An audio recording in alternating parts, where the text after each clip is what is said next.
Hermanas, hermanos, muy buenas noches. Hoy es un día lluvioso, una noche con esa lluvia refrescante para nuestra ciudad aquí en Cúcuta, pero esa lluvia que nos bendice es una lluvia que asusta a muchos otros, sobre todo los que viven en las invasiones alrededor de Cúcuta.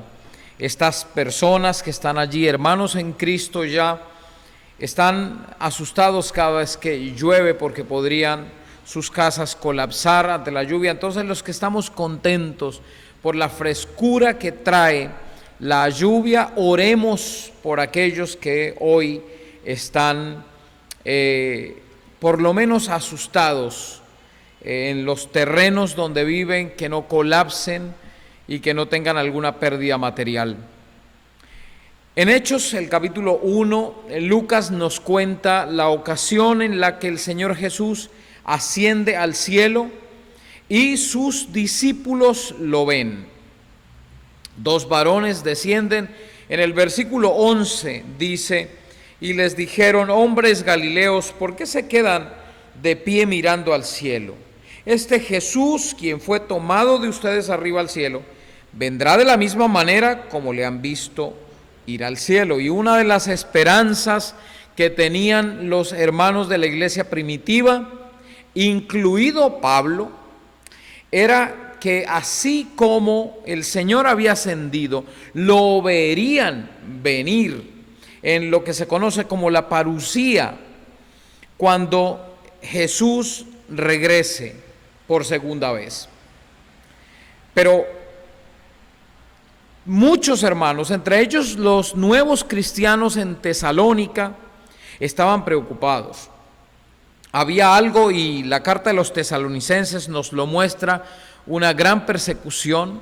A los judíos los habían perseguido los religiosos judíos, y a los tesalonicenses, a los cristianos tesalonicenses, los estaban persiguiendo los compatriotas, los mismos tesalonicenses, debido a que el Evangelio de Jesucristo atentaba contra las creencias que el Imperio Romano estaba enseñando por todo el mundo antiguo.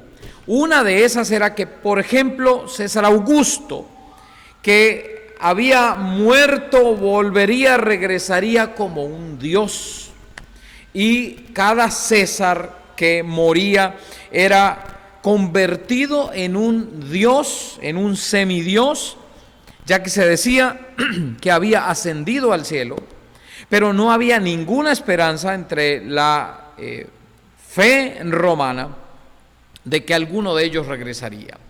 Al ellos creer en un Jesús que había resucitado y que muchos lo habían visto, eso atentaba contra las creencias romanas, pues a ningún César se le había visto resucitar de entre los muertos. Debido a la confrontación entre las dos creencias, entre la fe cristiana y las creencias romanas, ellos habían tenido persecución, y por eso en el capítulo 2 el apóstol Pablo les dice: miren, así como ustedes han sufrido, sus hermanos en Jerusalén sufrieron, como Cristo mismo sufrió.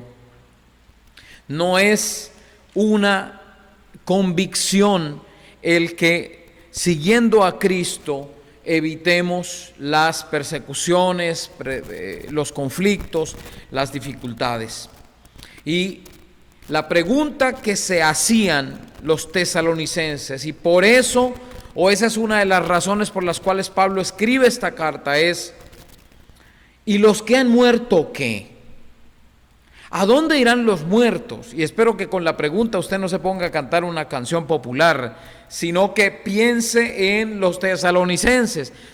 Ellos decían, como dicen muchos: ¿a dónde están los muertos? ¿A dónde irán los muertos?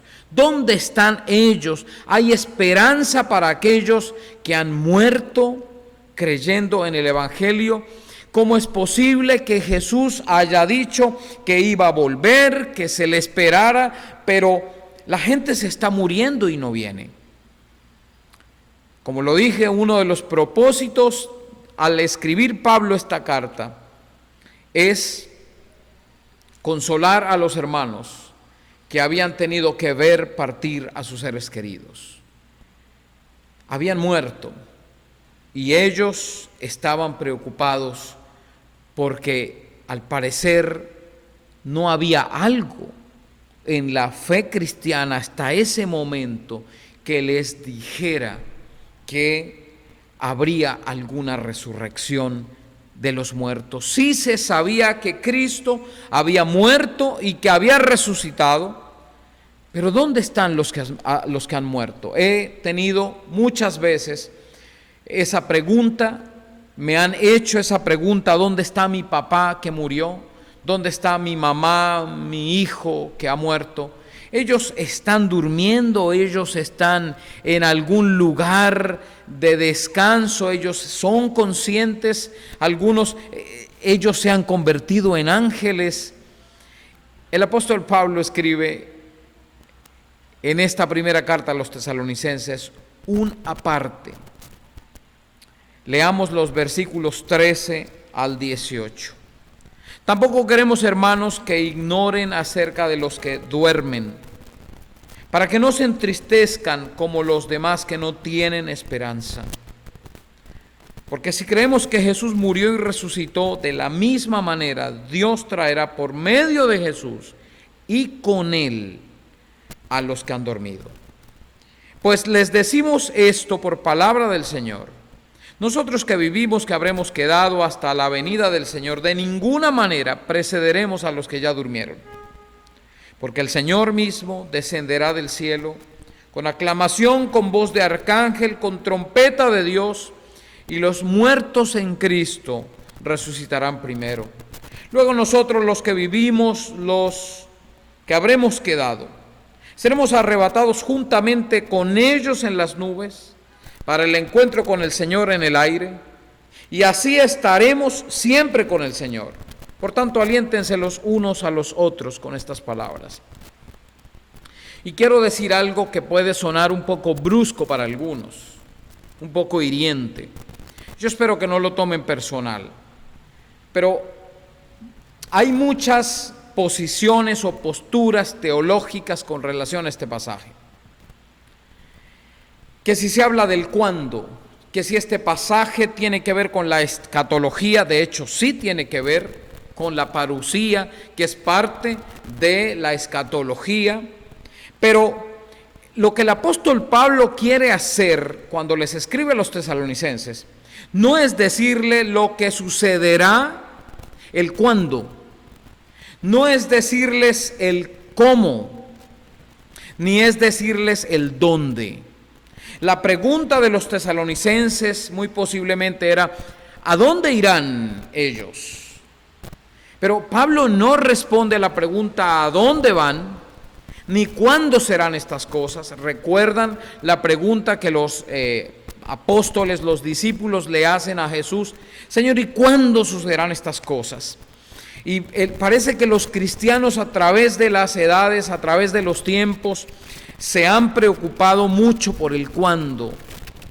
Si usted se pone a repasar los capítulos 24 y 25 de Mateo, por ejemplo, usted se dará cuenta de que la pregunta que hacen los discípulos es: Señor, ¿cuándo sucederán estas cosas? ¿Y qué señal habrá de tu venida? La respuesta de Jesús no es ¿cuándo? La respuesta de Jesús es: el día en que menos piensen, ese día llegará. Y tienen que estar preparados. Y de allí las 3 parábolas. Ustedes recuerdan el siervo vigilante, las 10 vírgenes, la parábola de las monedas. Estén preparados, estén preparados. Y todavía, a pesar de que el Señor explica eso, hay muchos cristianos tratando de averiguar cuándo. Ya estamos cerca. ¿Será que ya? ¿Será que en 2021? ¿Será que en 2022? ¿Cuándo? Recordemos la voz del Señor cuando les dice a los discípulos: a ustedes no les tiene que interesar el cuándo. Estén preparados para cuando el Hijo del Hombre regrese. El apóstol Pablo tampoco responde el cuándo. El apóstol Pablo tampoco responde dónde están, porque al parecer no es algo que sea sumamente importante, no es algo que al Señor le interese que nosotros sepamos. Algunos dicen ellos están dormidos esperando ser resucitados. Pero si vemos los abundantes pasajes en el Antiguo Testamento e incluso en el Nuevo Testamento que hablan de la muerte como un sinónimo de dormir, o la muerte, el dormir, perdón, como un eufemismo de la muerte, no necesariamente es porque están durmiendo en términos literales, ni porque están en algún lugar específico. El Señor no nos dijo muchas cosas, como a mí me enseñaron: cuando la Biblia calla, haga usted lo mismo. Pero si usted busca, por ejemplo, Génesis 47:30, Deuteronomio 31:16, Primero de Reyes 2:10, Primero de Reyes 11:43, Isaías 14:8, 43:17, Jeremías 51:39. En el Nuevo Testamento también hay varios pasajes: Hechos 7:60 y 13:36, Primera a los Corintios 7:39, 11:30, 15:6, Segunda de Pedro capítulo 3 versículo 4. Parece que todos estos pasajes se refieren a la muerte como el dormitar. Y no está refiriéndose el apóstol Pablo a lo que están haciendo, sino es un eufemismo de la muerte, pero un eufemismo con significado. El que duerme se va a despertar. Y por eso el cementerio, significa dormitorio. Porque detrás de la palabra hay un contenido teológico que ese sí está escrito en la Biblia, y es que los muertos en Cristo resucitarán primero. Que los muertos en Cristo se levantarán. Entonces, al que está muerto, al que no está entre nosotros, duerme. ¿En qué sentido duerme? En que está en algún lugar, su alma acostada, esperando. No. Lo que significa simple y llanamente está esperando el día de la resurrección. Si está en algún lugar precioso, si es que Lucas 16 no se refiere a una parábola, sino a un evento histórico con lo del rico y Lázaro, no sabemos. Pero miren, lo importante, y es lo que yo quiero decir esta noche, es: no nos importa el dónde, no nos debe importar el cuándo, nos debe interesar la realidad. Porque este pasaje es un pasaje de consuelo para aquellos que han visto morir a los suyos. Y en los últimos años hemos tenido que sufrir la ausencia de muchos de nuestros hermanos. ¿Y cuál es el consuelo para todos aquellos que hemos sufrido la partida, hablando de otro eufemismo, del dormitar de nuestros hermanos que se nos han adelantado? Este pasaje. Tampoco queremos, hermanos, que ignoren acerca de los que duermen. Es algo que debe ser conocido. Es parte del discipulado en la iglesia, que se hable de la muerte, que se hable de la realidad de la muerte. No es un tema a evitar. Por favor, no hable de eso, se lo suplico. No me gustan hablar de esos temas. Bueno, es un tema del que hay que hablar, porque de hecho el apóstol Pablo, cuando le habla a la iglesia en Corinto, en 1 Corintios capítulo 15, les está diciendo que la base de la fe es creer que Cristo murió y se levantó de entre los muertos. Y si Cristo murió y se levantó de entre los muertos, entonces nosotros moriremos, pero nos levantaremos de entre los muertos. Y esa es la base de la esperanza. Recuerdan ustedes que hay 3 términos que son muy importantes en Tesalonicenses: amor, fe y esperanza. Y parte de esa esperanza es la venida de Jesús, la segunda venida de Jesús. Y es algo que no vendrá solo. No es algo que está preparado solamente para los que estén vivos. Y es lo que el apóstol Pablo está diciendo.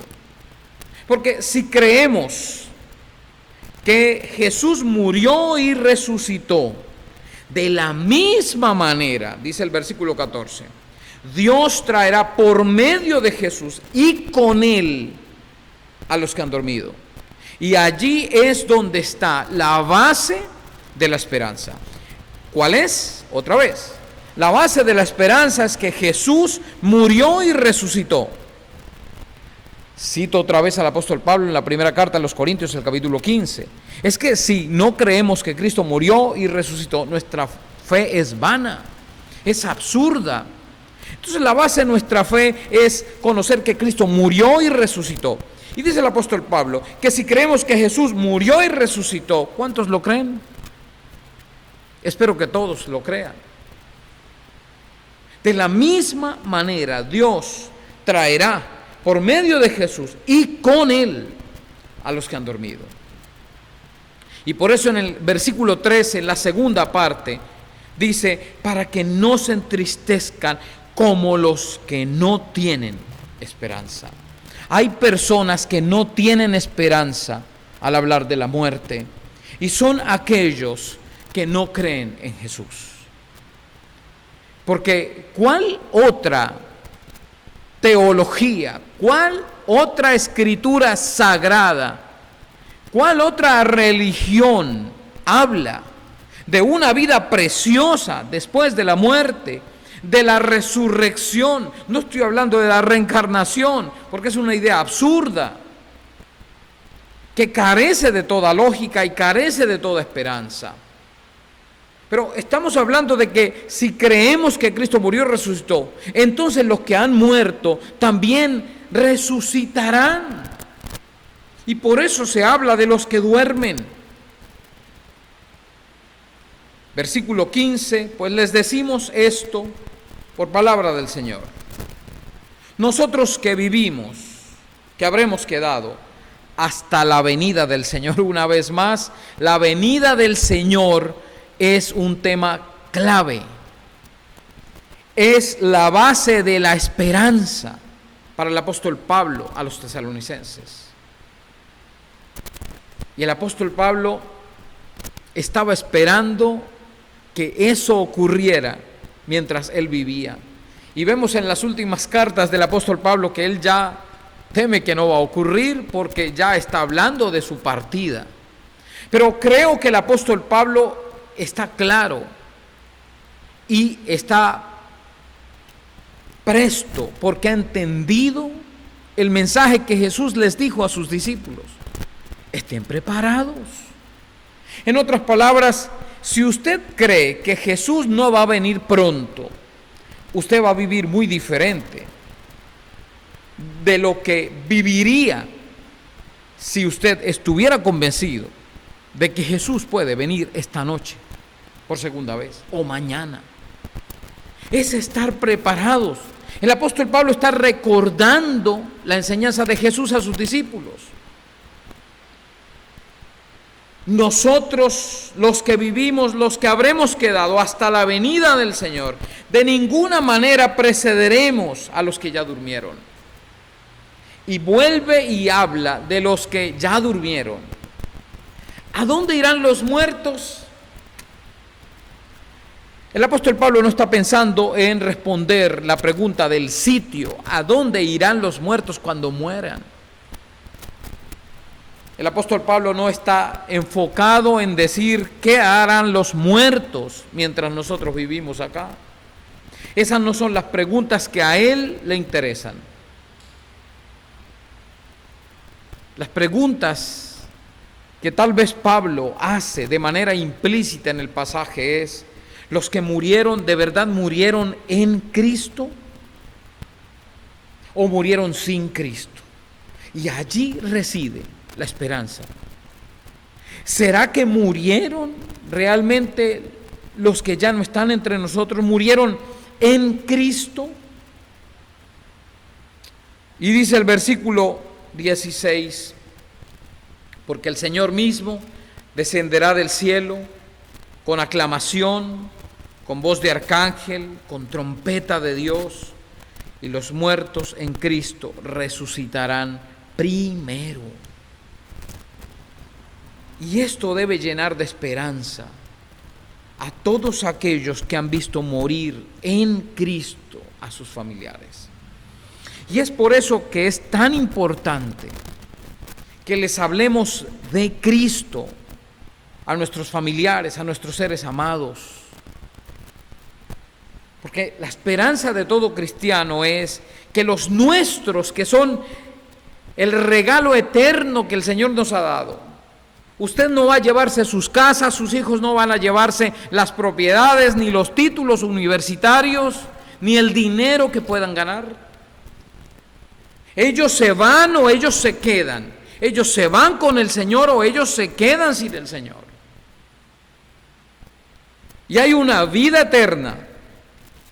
Hay un futuro eterno con Cristo, precioso, maravilloso. O sin Cristo. Y aquí quiero hacer un segundo paréntesis. Tenga cuidado con sus expectativas del más allá, del futuro glorioso, eterno, o del futuro terrible. Para algunos, lo difícil del infierno son las llamas. En la Biblia, lo difícil del infierno es la ausencia de Dios con esa persona.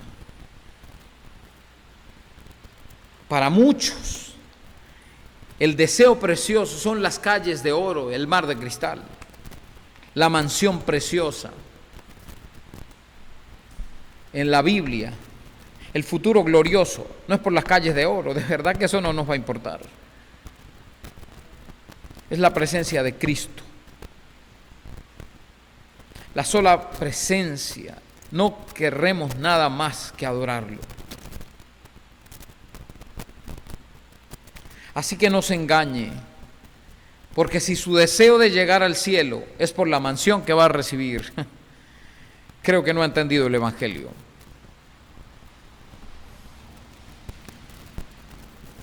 Luego nosotros, los que vivimos, los que habremos quedado, seremos arrebatados juntamente con ellos en las nubes para recibir al Señor en el aire. Y así estaremos siempre con el Señor. ¿Sí ve el enfoque que le da Pablo al glorioso futuro? No está hablando de las moradas celestiales. 2 veces menciona al Señor. La primera vez, el encuentro con el Señor en el aire. Y la segunda vez, y así estaremos siempre con el Señor. El futuro glorioso no es un lugar. El futuro glorioso es una persona. Es el Señor. ¿Qué vamos a hacer? Eso no importa. ¿Se acuerda cuando usted estaba enamorado o enamorada? No importa el sitio donde está, pero es estar con la persona. Cuando se pasa el tiempo volando, cuando no importa lo que se come, lo que se hace, es estar allí con la persona. Ahora multiplique eso por una cantidad ilimitada, el gozo que será estar con el Señor. Queridos hermanos de casa de mi Señor, queridas hermanas, el gozo y la esperanza es estar con Cristo. ¿A dónde irán los muertos? Los muertos en Cristo irán a encontrarse con el Señor y a estar con Él para siempre. Pero es en Cristo, es por la fe en Cristo, es por la relación con Cristo, es por gracia. Y lo último que quiero decir con relación a esto es, el versículo 18 dice: por tanto, aliéntense los unos a los otros con estas palabras. No solo es una pregunta respondida, una esperanza pronunciada, sino también un deber realizado. Necesitamos, queridos hermanos, como familia, acercarnos los unos a los otros. Recuerda que he dicho que uno de los términos importantes en la primera carta a los tesalonicenses es aleluya, los unos a los otros. Si usted está esperando tener relación y comunión con los ancianos de la iglesia solamente, usted no ha entendido lo que significa la iglesia. La relación los unos con los otros, el animarse los unos con los otros, es la iglesia autoanimándose. La iglesia donde están involucrados los ancianos, donde están involucrados los diáconos, donde están involucrados los nuevos, donde están involucrados incluso los familiares de nuestros hermanos que están sufriendo la partida o el duelo de una persona. ¿Dónde estamos nosotros ayudando en el ministerio del duelo, del acompañamiento al duelo? Es un ministerio que quisiéramos que se desarrollara, que hubiera en casa de mi Señor un ministerio de acompañamiento al duelo. Personas no solamente que van a un cementerio, que van a una funeraria a acompañar, sino personas que están dispuestas. No importa si es por teléfono, no importa si es a través de un computador, no importa si es a través de una visita protegida, que vayan a consolar a los otros que siguen sufriendo la partida de sus seres queridos. Y que podamos consolarnos con estas palabras. ¿A dónde irán los muertos? Los muertos, otra vez, en Cristo, irán a recibir al Señor en las nubes. Y nosotros, si vivimos, nos encontraremos con ellos en las nubes, con los que han muerto en Cristo, para recibir al Señor y estar con Él para siempre. ¿No es esto consolador? Le pido que ore allá en su casa. Padre Celestial, yo te doy gracias porque tú eres bueno, porque tu palabra nos anima. Recuérdanos cada día, Señor, tener la esperanza puesta en el lugar correcto, en Jesús. Recuérdanos, Señor, la necesidad que tenemos de no aferrarnos demasiado a las cosas de este mundo, a la vida aquí finita, sino que podamos vivir frente a la esperanza de que algún día Cristo Jesús, tu Hijo, regresará y los muertos en Cristo resucitarán primero, y si eso ha ocurrido cuando nosotros estemos con vida, nosotros también nos levantaremos, nos encontraremos con ellos en las nubes para recibir a tu Hijo Jesús en gloria. Qué mejor regalo que pasar la eternidad adorándote, Padre Celestial. Bendícenos en Jesucristo nuestro Señor. Amén.